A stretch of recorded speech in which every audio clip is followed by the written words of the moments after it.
मैं डॉक्टर भामा अग्रवाल आपके अपने यूट्यूब चैनल पर आपका स्वागत करती हूँ, अभिनंदन करती हूँ। ये प्यारे बच्चों, आज हम छायावादी कवित्री महादेवी वर्मा जी द्वारा रचित दुख की बदली नामक कविता का अध्ययन आरंभ करते हैं।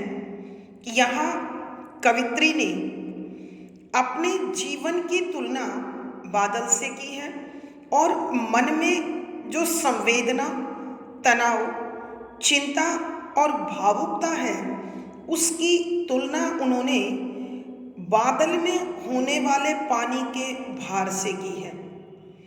यहाँ क्योंकि कवित्री रहस्यवादी भावों से भरी हुई है, अतः रहस्यवाद के तीसरे चरण विरह को इस कविता का प्रमुख स्वर बनाया है और वो कहती हैं कि मैं तो नीर भरी दुख की बदली हूँ। जिस प्रकार बादल में बिजली चमकती है, पानी बरसता है, नदियाँ बहने लगती हैं, कुछ देर बाद वह बादल बरसकर समाप्त हो जाता है।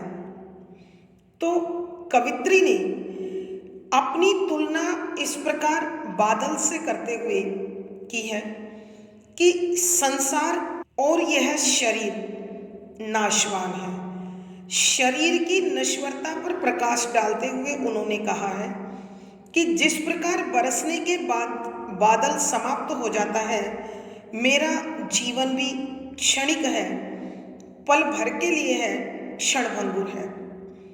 बादल में पानी वाष्प के रूप में एकत्रित होता है, तो मेरे हृदय में भी संसार भर के दुख, चिंता, तनाव, संवेदना के नन्हे नन्हे कण एकत्रित हो जाते हैं। जिस प्रकार बादलों में बिजलियां चमकती हैं, उस प्रकार मेरी आंखें चमकती रहती हैं। जैसे बादल बरसते हैं, नदी के रूप में बहने लगते हैं, उसी प्रकार मेरे मन के वो भाव जो इस मानवता की पीड़ा से एकत्रित हुए हैं, वो आँखों में आंसू के रूप में बरस जाते हैं और मेरे मन का भार हल्का कर देते हैं। जैसे धूल के कणों पर बारिश की बूंदें पड़ने पर वह धूल के कण स्थिर हो जाते हैं, जम जाते हैं, बैठ जाते हैं, पानी के नीचे आ जाते हैं। ठीक उसी प्रकार मेरे आंखों से बहने वाले इन आंसुओं के कारण दुखी और पीड़ित मानवता को, मेरे मन के बोझ को हल्कापन और नए जीवन का संचार मिलता है। अर्थात कवित्री महादेवी वर्मा जी अपने जीवन की तुलना बादलों से करते हुए अपने मन की वेदना, तनाव, दुख को व्यक्त कर रही हैं तथा मानवता के राह में, परमात्मा की प्राप्ति में जीवात्मा की विरह व्यथा को स्पष्ट कर इस प्रकार अपने मनोभावों को सजीवता और संजीदगी प्रदान करती है। तो आइए बच्चों, अब हम इस कविता के इसी प्रकार के भावों से भरे पदों को पढ़ते हैं, उनकी व्याख्या करते हैं। पद संख्या 3। मैं क्षितिज भ्रिकुटी पर घिर धूमिल, चिंता का भार बनी अविरल, रजकण पर जलकण हो बरसी, नव जीवन अंकुर बन निकली। प्रसंग प्रस्तुत पद हमारी हिंदी की पाठ्य पुस्तक आधुनिक हिंदी कविता में संकलित छायावाद की आधार स्तंभ कवित्री श्री महादेवी वर्मा जी द्वारा रचित दुख की बदली नामक कविता से लिया गया है। संदर्भ: इस पद में कवित्री अपने जीवन की तुलना बदली से करती है। जिस प्रकार बादल बनता है, गरजता है, उसमें बिजली चमकती है और बरसकर वो समाप्त हो जाता है। उसका जीवन थोड़ी अवधि के लिए होता है। अतः कवित्री भी इस जीवन की क्षणभंगुरता पर अपने विचार रखते हुए अपने जीवन को बादल के समान क्षणिक मानते हुए, लेकिन बादल की जो गुणवत्ता है, योग्यता है, उपयोगिता है, उसको स्पष्ट करते हुए लिखती है कि व्याख्या शब्दों के अर्थ साथ साथ मैं कवित्री ने अपने लिए प्रयोग किया है। क्षितिज, जहाँ धरती और आकाश मिलते दिखाई देते हैं। भ्रिकुटी, भौएं, पर घिर घिर कर धूमिल, मैला हो जाना। चिंता, तनाव, का भार, वजन, बनी, बन जाती है। अविरल, लगातार। रजकण, मिट्टी के कण, पर ऊपर। जलकण, पानी की बूंदें, हो बनकर बरसी बरस गई। नवजीवन, नया जीवन। अंकुर, नवांकुरित बीज जिससे पौधे निकलते हैं। बन बनकर निकली, निकल गई, बरस गई। अर्थात यहाँ कवित्री महादेवी वर्मा जी क्षितिज में बनते हुए बादलों को, धुंधलाए हुए बादलों को अपने आप से जोड़ती हुई, अपने आप को उनसे जोड़ती हुई, यानी दोनों में समानता को प्रकट करती हुई लिखती हैं कि मैं क्षितिज भ्रुकुटी पर घिर धूमिल, कि जिस प्रकार जहां धरती आकाश मिलते दिखाई देते हैं, उस स्थान पर बादल धुंधला रूप धारण कर दिखाई देते हैं और लगातार जल की बूंदों को भाप के रूप में अपने अंदर समेटते हुए भार ग्रहण करते हैं। फिर मिट्टी के कणों पर बरसकर नए बीजों को, नए पौधों को नया जीवन प्रदान करते हैं, जिसके कारण प्रकृति अपने नए सौंदर्य के साथ दर्शन देती है और संसार को लाभान्वित करती है, लाभ पहुंचाती है।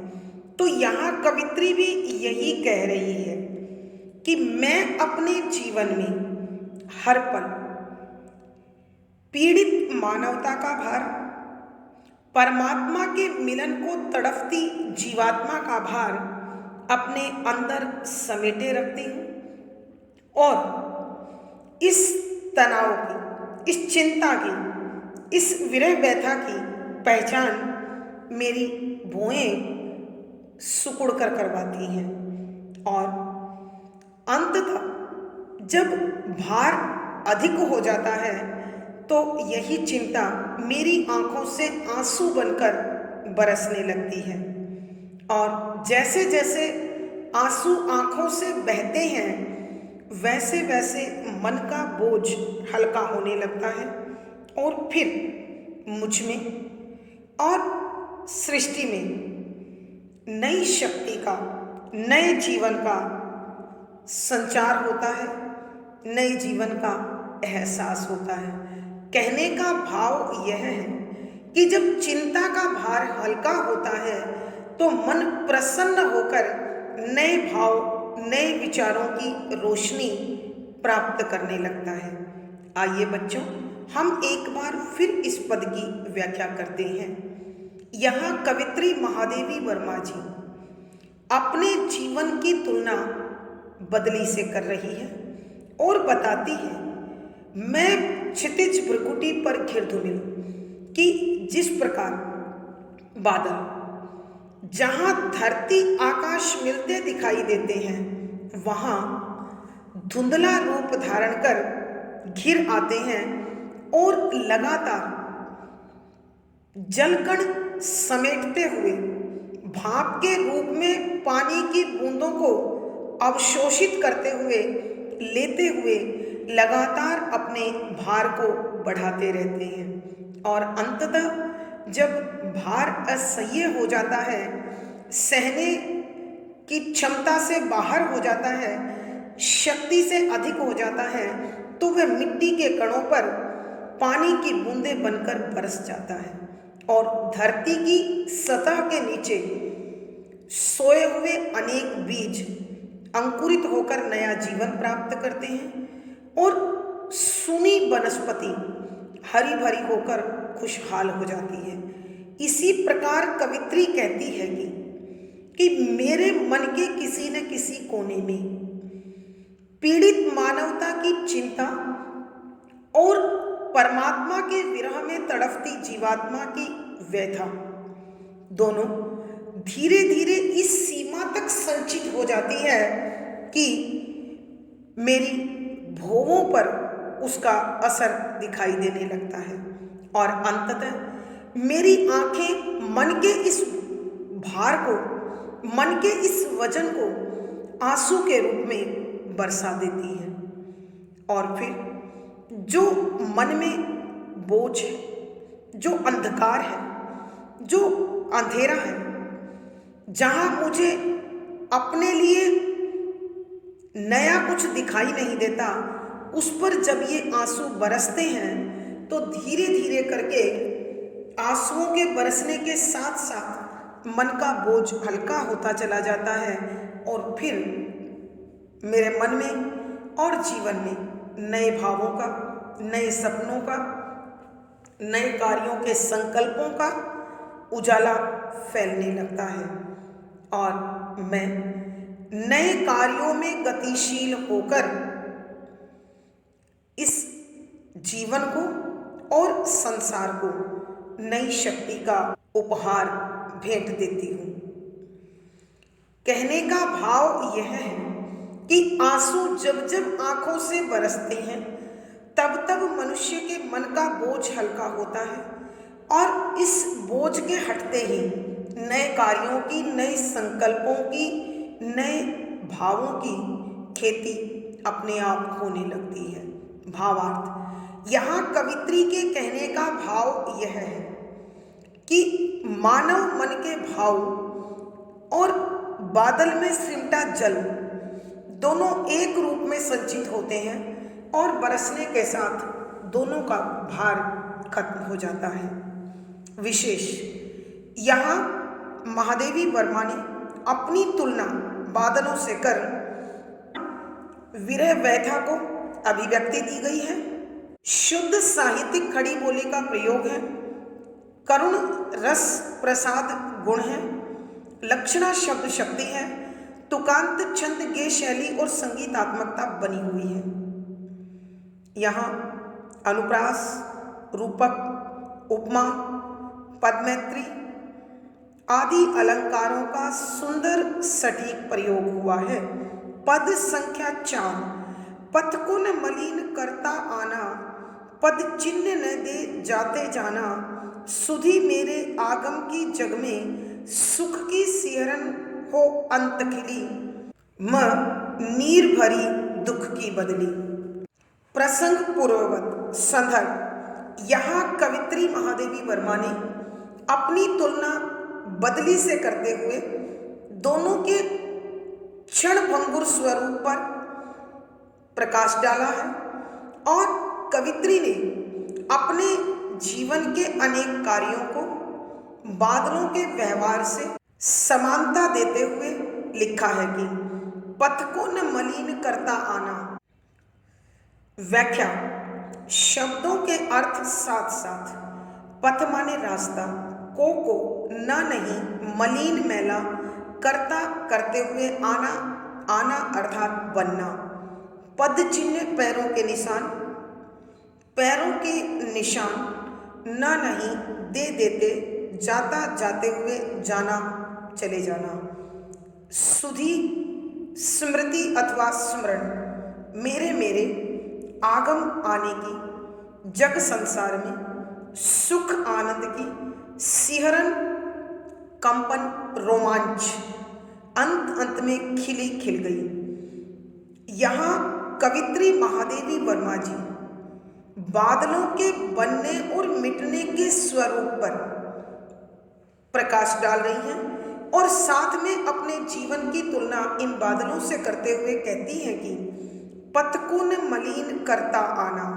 कि जब आकाश में बादल बनते हैं, छाते हैं, तो उनसे कोई रास्ता मैला नहीं होता, क्योंकि एक बड़ी अद्भुत प्रक्रिया, एक अलग ही तरीके से बादलों का निर्माण होता है।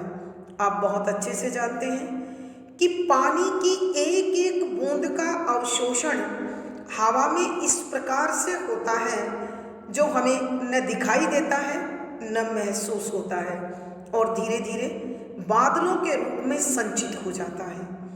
तो किसी प्रकार का कोई निशान वहाँ हमें प्राप्त नहीं होता, और जब भार अधिक होने पर बादल बरसते हैं तो बादल पूर्ण रूप से मिट जाते हैं और आकाश निर्मल और स्वच्छ हो जाता है। उनका कोई भी चिन्ह आकाश में शेष नहीं बचता।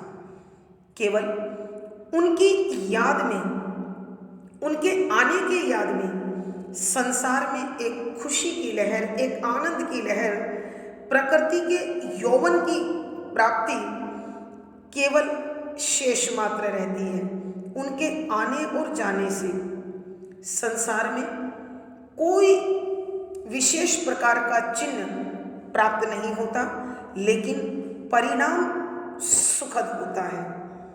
इसी प्रकार कवित्री भी कहती है, पथ को न मलिन करता आना, कि इस संसार में मेरा आगमन, मुझ में भावों का आगमन किसी प्रकार के कोई दोष का कारण नहीं है, और जो मेरी आंखों से यह पीड़ा बरस जाती है तो वो भी संवेदना से पूर्ण है, कहीं कोई दोष आरोप वहाँ भी नहीं है। और जब मैं इस संसार से चली जाऊंगी तो मेरे बाद मेरी ये करुणा, मेरी ये दया, मेरी ये सहानुभूति संसार के लिए खुशी का, उल्लास का, उमंग का, उत्साह का एक रोमांच पैदा करेगी। अर्थात कवित्री के कहने का भाव है कि मेरे कार्यों से संसार को मार्गदर्शन और शक्ति प्राप्त होगी।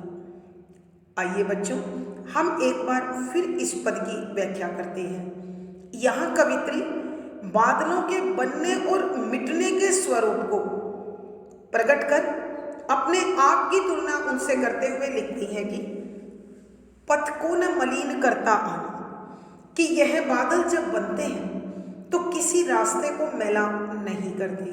क्योंकि प्यारे बच्चों, आप जानते हैं बादलों के निर्माण की प्रक्रिया, कि हवा में धीरे धीरे पानी वाष्प बनकर उड़ता है तो न किसी को दिखाई देता है और न किसी को महसूस होता है। वही भाप बादल में जाकर बूंदों के रूप में एकत्रित हो जाती है। पद चिन्ह न दे जाते जाना, कि जब यह बादल बरसता है तो किसी प्रकार का कोई चिन्ह आकाश में शेष नहीं बचता है। सुधी मेरे आगम की जगनी, कि उन बादलों के आगमन से और बरसने से प्रकृति को नव यौवन, नई शक्ति, नया जीवन प्राप्त होता है, और चारों ओर प्रकृति अपने शिवम रूप के साथ, सुंदर रूप के साथ उजागर हो जाती है। तो कवित्री भी अपने आप को उसी से तोलते हुए, उसी से समानता रखते हुए कहती है कि मेरा इस संसार में आना किसी प्रकार का कोई पथ मैला नहीं करता। अर्थात मेरे जन्म से लेकर इस संसार में आगमन में लेकर मेरी विरह व्यथा के जन्म में कोई दोष, कोई आरोप नहीं है। और जब मैं इस संसार से जाऊंगी तो भी यहाँ किसी प्रकार की विकृति नहीं छोड़कर जाऊंगी। सुख की सेरन हो अंत चली, और जब मेरी मृत्यु हो जाएगी, मैं इस संसार से चली जाऊंगी, तो मेरी आंखों से बरसने वाला ये करुणा का जल, यह वर्षा की बूंदें निश्चित रूप से इस संसार के लोगों को नई खुशी, जोश, उल्लास, उमंग और प्रसन्नता का रोमांच देगी। अर्थात कवित्री के कहने का भाव यह है कि मेरी रचनाओं से, मेरे कार्यों से, मेरे व्यवहार से मेरी आने वाली पीढ़ियों को निश्चित रूप से नया जीवन और नई शक्ति प्राप्त होगी। विशेष यहाँ कवित्री ने अपनी विरह व्यथा का बड़ा सुंदर चित्रण किया है और उन्होंने स्वयं की तुलना बादलों से की है। शुद्ध साहित्यिक खड़ी बोली का प्रयोग है। लक्षणा शब्द शक्ति है। करुण रस प्रसाद गुण अथवा शांत रस प्रसाद गुण है। तुकांत छंद गे शैली और संगीतात्मकता है। इस पद में अनुप्रास, रूपक, उपमा, मानवीकरण आदि अलंकारों का सुंदर सटीक प्रयोग हुआ है। पद संख्या 5, विस्तृत नभ का कोई कोना, मेरा न कभी अपना होना, परिचय इतना इतिहास यही, उमड़ी कल थी मिट आज चली, मैं नीर भरी दुख की बदली। प्रसंग पूर्ववत। संदर्भ यहाँ कवित्री अपने जीवन की तुलना बादलों से कर रही है और वो बता रही है जिस प्रकार आकाश में बादल बनते हैं और गरज कर, चमक कर, बरस कर समाप्त हो जाते हैं और कहीं उनकी कोई पहचान शेष नहीं बचती, ठीक उसी प्रकार कवित्री अपने आप को भी इस संसार में आने से लेकर जाने तक यही मानती हैं कि न उनके आने से कोई विशेष परिवर्तन हुआ है, न जाने से कोई नुकसान होगा। बस जैसे बादलों का बरस कर जाना प्रकृति को नई शक्ति, नया जोश, नया रूप दे जाता है, उसी प्रकार कवित्री का भी इस संसार से जाना सृष्टि को नए भावों से भर देगा। इसी प्रकार के भावों को व्यक्त करते हुए कवित्री लिखती हैं कि व्याख्या, शब्दों के अर्थ साथ साथ विस्तृत, फैला हुआ, व्यापक, नभ आकाश का कोई भी कोना हिस्सा, मेरा अपना, न नहीं कभी अपना होना, कि कभी मेरे नाम से जोड़ा जाएगा ऐसा नहीं है। परिचय, पहचान, इतना, केवल इतनी सी, और मेरा इतिहास भी इतना ही है। उमड़ी कल थी, उमड़ी बनी थी, बरसी थी, मिट आज चली और आज समाप्त हो गई, मैं दुख से भरी पानी की बदली हूँ। यहाँ कवित्री महादेवी वर्मा जी अपने आप की तुलना बादलों से करते हुए लिखती हैं कि बादल आकाश में रहते हैं, लेकिन इस पूरे आकाश में विचरने के बाद भी, घूमने के बाद भी कहीं उनका स्थायी निवास या ठिकाना नहीं माना जाता है। वह तो इधर उधर घूमते हुए बरसकर नष्ट हो जाती हैं। उनका परिचय, उनके जीवन का इतिहास केवल इतना ही रहता है कि कल बादल बने और आज बरस गए, अर्थात देखते देखते उनका जीवन पूर्ण हो जाता है। इसी प्रकार महादेवी वर्मा जी अपने जीवन की क्षणभंगुरता पर प्रकाश डालते हुए कहती हैं कि इस विस्तृत आकाश के समान यह संसार बहुत बड़ा है। इस संसार में मेरा अपना कोई स्थान नहीं है। बस मेरी जानकारी, मेरा पहचान, मेरा इतिहास बस इतना सा है कि कल मेरा जन्म हुआ था और आज मैं इस संसार से जा रही हूँ। कहने का अभिप्राय यह है कि इस संसार में मानव जन्म लेता है, जीवन जीता है, अपने कार्यों से संसार को प्रभावित करता है और कुछ समय के बाद उसने जो कुछ भी संचित किया है वो सब मिट जाता है, समाप्त हो जाता है। आज उस पर किसी और का नाम, कल किसी और का नाम आता है। आइए बच्चों, इस पद की व्याख्या हम एक बार फिर करते हैं। यहाँ कवित्री महादेवी वर्मा जी बादल के अधिकार और स्वरूप का चित्रण करते हुए कहती हैं, विस्तृत नभ का कोई कोना, मेरा न कभी अपना होना, कि बादल आकाश में रहते हैं, पूरे आकाश में वो विचरण करते हैं, मगर कोई भी स्थान ऐसा नहीं है जो किसी बादल विशेष के स्थान को लेकर जाना जाता हो, पहचाना जाता हो। बादल का केवल इतना ही परिचय रहता है कि कल बादल बने थे और आज बरसकर मिट गए। तो कवित्री यही कहती है कि मेरा जीवन भी इन बादलों के समान है। इस संसार के लोग मुझे यही कहेंगे कि इस समय जन्म हुआ, इस समय मृत्यु हुई, और बादलों की वर्षा से जो सृष्टि को नवजीवन प्राप्त होता है, उसी प्रकार मेरे कार्यों से भी संसार को कल रोमांच लाभ प्राप्त होगा।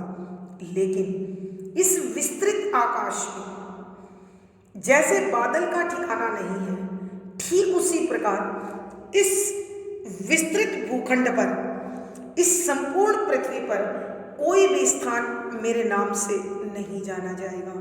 मेरी पहचान, मेरा इतिहास केवल इतना सा रहेगा कि मैं कल जन्मी थी और आज मृत्यु को प्राप्त हो गई। अर्थात कवित्री के कहने का भाव यह है कि संसार में आकर मनुष्य न जाने क्या क्या जोड़ता है, लेकिन मृत्यु के साथ ही उसका सब उसके नाम से खो जाता है।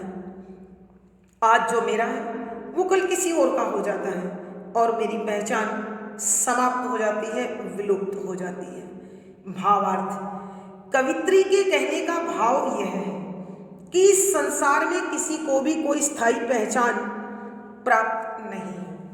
मनुष्य जन्म लेता है, कार्य करता है, मृत्यु को प्राप्त हो जाता है। अतः मानव को सदैव अपने कर्म और व्यवहार पर नजर बनाए रखनी चाहिए। विशेष यहाँ कवित्री ने बादलों के माध्यम से अपने जीवन की क्षणभंगुरता और नश्वरता पर प्रकाश डाला है और संदेश दिया है कि मानव सदैव अपने कर्मों पर नजर बनाए रखे। शुद्ध साहित्यिक खड़ी बोली का प्रयोग है, लक्षणा शब्द शक्ति है, शांत रस प्रसाद गुण है, तुकांत छंद गेय शैली और संगीतात्मकता बनी हुई है। इस पद में अनुप्रास, पदमैत्री और रूपक अलंकार का बहुत सुंदर सटीक प्रयोग हुआ है। इस पद के साथ ही बच्चों, यह कविता और हमारी कक्षा यहीं समाप्त होती है। अगली वीडियो में फिर मुलाकात होगी। पिछली वीडियो का लिंक आपको डिस्क्रिप्शन बॉक्स में मिल जाएगा। आशा है पढ़ा गया विषय आपको अच्छी प्रकार से समझ में आ गया होगा। वीडियो को लाइक करें, शेयर करें और चैनल सब्सक्राइब करें। आपका दिन और जीवन मंगलमय हो, इसी शुभकामना के साथ आभार, धन्यवाद।